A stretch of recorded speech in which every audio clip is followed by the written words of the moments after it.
For this next episode of First Impressions with the 2015 Subaru WRX, Jason and I are underneath the car. Today we're going to be talking about the exhaust system. Alright, so I'm going to walk you through the exhaust system on this from downpipe to the end. It's a little bit different on the new car. The catback's basically the same, but then we're going to go over the downpipe.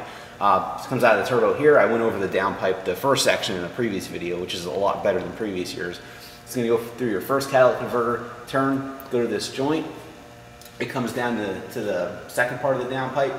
This portion right here is actually pressed down a little bit more, so I'm sure with it might restrict flow a little bit, but with an aftermarket downpipe, it's going to open it right back up. With lowered cars, there might be some clearance issues between a larger downpipe and the ground right about here.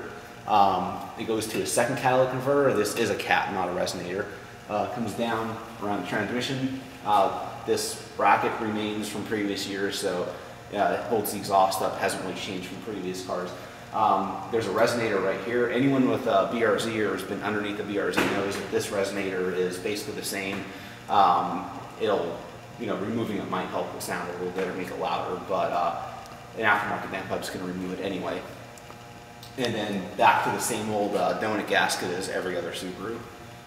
So with the catback section, it's the piping and the design is basically the same as the previous years, so all the exhaust systems will swap over. But the main difference with the stock exhaust is that the center resonator is missing. Subaru removed it because it'll help add a little more of an aggressive tone and it makes it a little bit raspier, which I really don't like. I like mid-mufflers and resonators because they help smoothen out the exhaust sound, but a lot of you have different tastes when it comes to exhaust sounds. Now we're at the rear section of the exhaust, and nothing's really changed from previous years. It still has the Y pipe, which a lot of people claim has a lot of restriction in it, and it kind of does, just the way they shape the internal parts of it. The joints between the Y pipe and the muffler are a little bit different, but the positioning is all the same. So existing axle backs and muffler deletes are going to work on this car compared to previous years. Now the tips sit flush with the rear valence, which in my opinion looks a lot better.